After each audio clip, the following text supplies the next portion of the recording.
GoatsDVD.com. Yeah, what it is, people? It's your boy Doggy Dimes. I'm here with my motherfucking homie. Peace to the gods. Red Pill in the building. Know the Ledge Radio.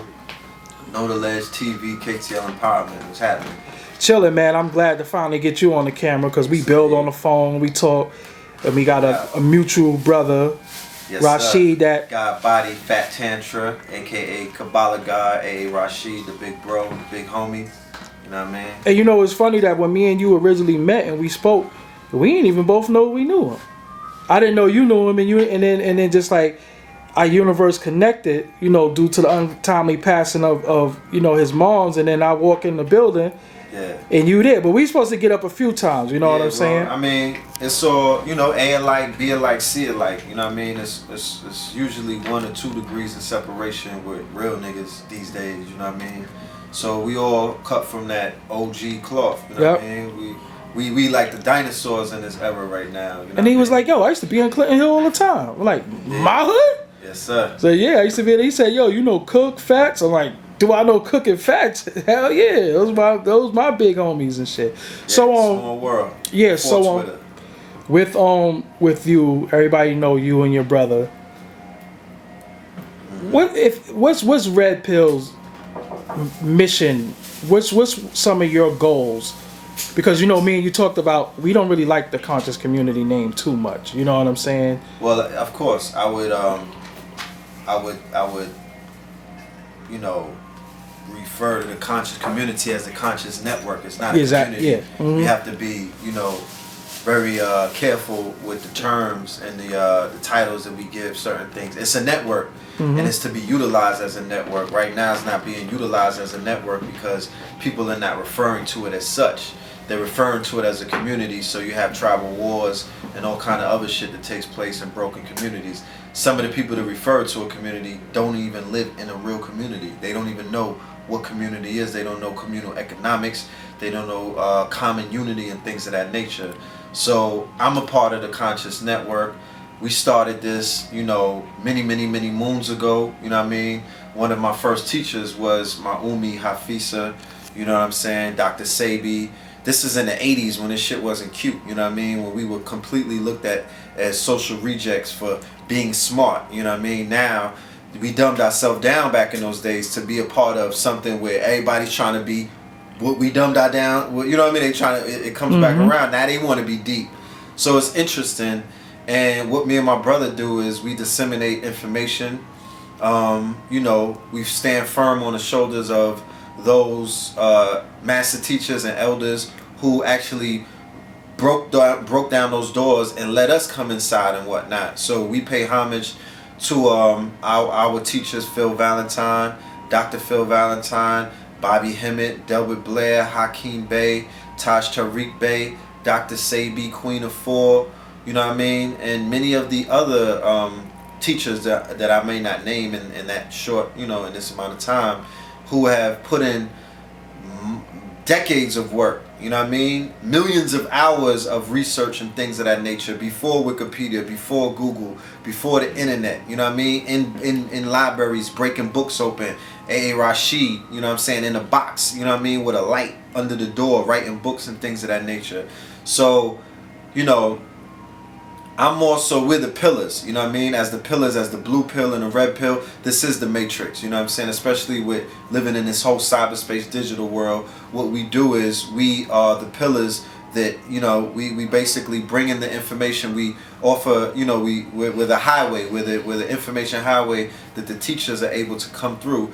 That's what we've done with our YouTube channel that we started in, I believe it was 08, Know the Ledge TV, and then we parlayed that into a Blog Talk Radio show that has been successful for 5 years on Blog Talk Radio, which is Know the Ledge Radio, and the format that we created to demonstrate unity, not just talk about it, not just, you know, pontificate about what it would look like.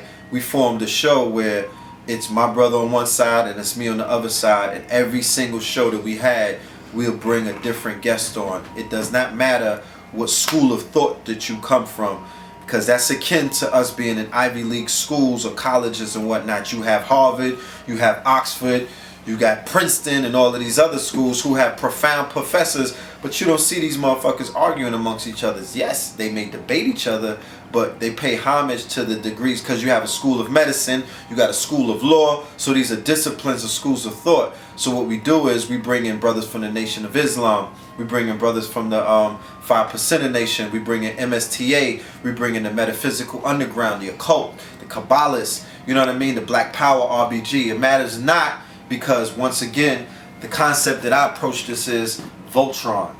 You understand? The black line don't fight the red line, don't fight the blue line, don't fight the green line. You come together because what's in front of you is the beast. And when you watch the cartoon, the lions couldn't defeat the beast. They had to form Voltron in order to become one, in order to defeat the beast. So I look at this shit as the enemy of my enemy is my ally by default.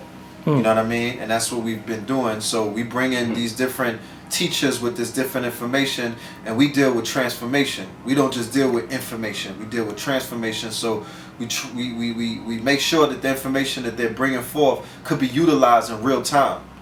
You know what I mean? So about all the jaw jacking about what happened 100,000 years ago from a book that a Caucasian or somebody that you don't know wrote, and you're just basically reinterpreting what this person wrote.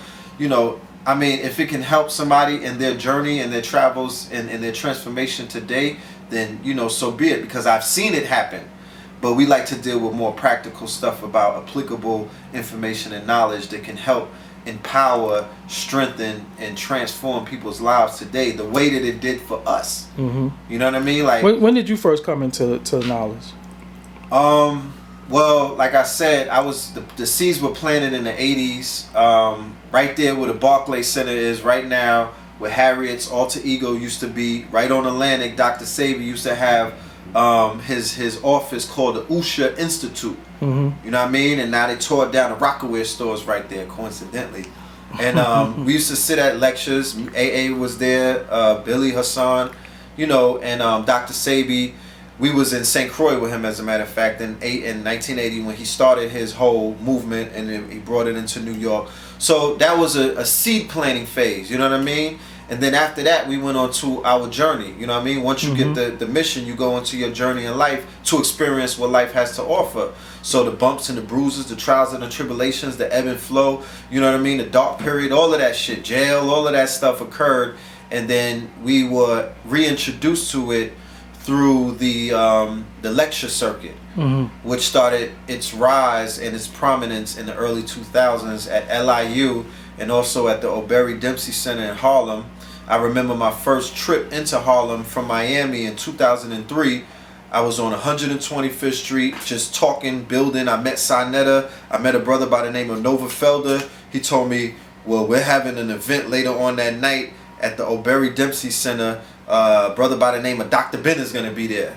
You know what I'm saying? So I go there and I see Dr. Ben for the first time, and I get to meet the master teacher, you know what I mean? The legend and whatnot. So we began watching these VHS tapes, you know what I mean? Like I said, we did the Jordan Maxwell and all of that shit in the 90s, where my OGs introduced us to the whole Illuminati, you know, the conspiracy theories, the aliens, you know what I mean? You know, shit where we was scared back then. I'm gonna keep it real. Like, you had to look through your blinds before you watched them videos, because you thought that somebody was listening, like the satellites was zoning in on you. That shit really had an impact. So when I see the young guys right now on their Illuminati shit, it makes me smile, because they're going through the same journey that I went through. I can imagine where they're gonna be at in 10 years and whatnot. You know what I'm saying? They more than likely 89 or 90% of them are gonna be in the same seat that we are in. So it was the LIU lecture series. Phil Valentine being one of the most prominent teachers. He's done about 300 some odd lectures, 11-hour lectures. Shit where we used to sit there and I had migraines and whatnot right behind my right eye, because he was basically deprogramming and burning the chip, you know what I mean? Whatever these chips are, whatever this mental slavery, whatever the locks was that was on my brain, I was sitting in these lectures getting bombarded with right information, was deprogramming me and whatnot. So, like, you know, I was familiar. I was in Atlanta 97 to 2000 when York had his rise and his prominence. I was getting the flyers that they were putting out. I knew about the beef with Sheriff Sims on the land and all of that stuff. But, you know, like I said, those were seed planting periods. But when I fully got into it, when I got immersed, when I made the decision that this is going to be my life and my walk, and I turned my back on, you know, what people may say, that industry life, the party life, you know what I mean? Being that dude and whatnot, you know what I'm saying? Because I felt like I reached my ceiling. Mm-hmm. You know what I mean? I was around people that was, you know, they was cool and everything. They was, you know, enjoying their life, but this shit was like Groundhog Day. We was repeating the same thing day after day after day after day. Go boosting, get fly, go to the party, fuck bitches, wake up, sell clothes, go boosting, get fly, get locked up, bail out, go to the party, get fly, talk shit. You know what I'm saying? Like, it became a little redundant, and I began searching for something with a little more meaning. You know what I mean? I met my brothers by the name of Duo Live in Miami, Florida, a conscious group out of BK. They had moved down there, and they showed me the grind. They was out there doing independent hustle. And at that time, I was working, I was doing styling with Pitbull, you know what I'm saying? Because I used to sell him clothes that we would boost when I was in Miami. You know what I mean? He was respecting the hustle. He was respecting our whole swag, how we put things together. So he wanted me to basically get out of that life and to get in the industry stuff, which I respected. He gave me a chance, and that allowed me to go on tour, see the world, you know what I mean? You know, I was able to get behind the camera and document his rise and whatnot. So that's when I became familiar with the camera and what it was to capture moments and how important the camera was in terms of creating realities and whatnot. So the brothers basically, you know, when I became a little disenfranchised and disenchanted with that whole industry thing, the brothers began to show me that whole way of Rastafarian, you know, their Rastafarian ways and whatnot. But it was cool because they mixed it with that BK shit. Mm-hmm. So they was still on their street, they was still Brooklyn, but they was also, we not eating meat, we not fucking with this, we not doing that, you know what I mean? We're on our iTel, we reading books, you know what I'm saying? And we about our money, we about our grind. So I took that, and that's what put me in New York in 2005. I landed in Harlem, well, I landed in East New York in the P's and whatnot. I stayed there for a few months. I went uptown, and I've never turned back ever since then.